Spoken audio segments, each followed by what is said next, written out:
তুমি যতই নামি দামি খাবার খাও না কেন, ভোগের প্রসাদের স্বাদ কিন্তু অন্য কোনো খাবারে পাবে না। তো আমাদের দুপুরবেলা এক জায়গায় নেমন্তন্ন ছিল, ভোগারতি শুনে ওখানে কিন্তু খাওয়া দাওয়ার আয়োজনও ছিল।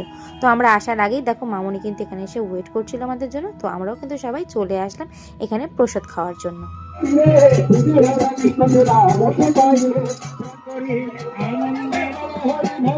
শুনেছি নাকি ভোগ দর্শনে দুর্ভোগ কাটে। নাও তোমাদেরকে দেখিয়ে দিলাম কত সুন্দর করে দুপুরবেলা খাবার সাজানো হয়েছে ঠাকুরের জন্য, আর ঠাকুরের মুখটাও দর্শন করে নাও। ফাইনালি কিন্তু আমরা বসে পড়েছি এখানে খাবার খেতে, আর আমার পাশে কিন্তু দিদা আর মা বসেছে। মামুনিরা জায়গা পায়নি, ওরা চলে গেছিলো নিচে। প্রথমে দিয়েছিল কিন্তু মাখা পোশাক, তারপর ঝুনো খিচুড়ি, আলুর দমা, সেটা জমিয়ে কিন্তু খাওয়া দাওয়া করলাম। সত্যি প্রসাদের স্বাদ যেন আলাদাই একটা অনুভূতি এনে দেয়।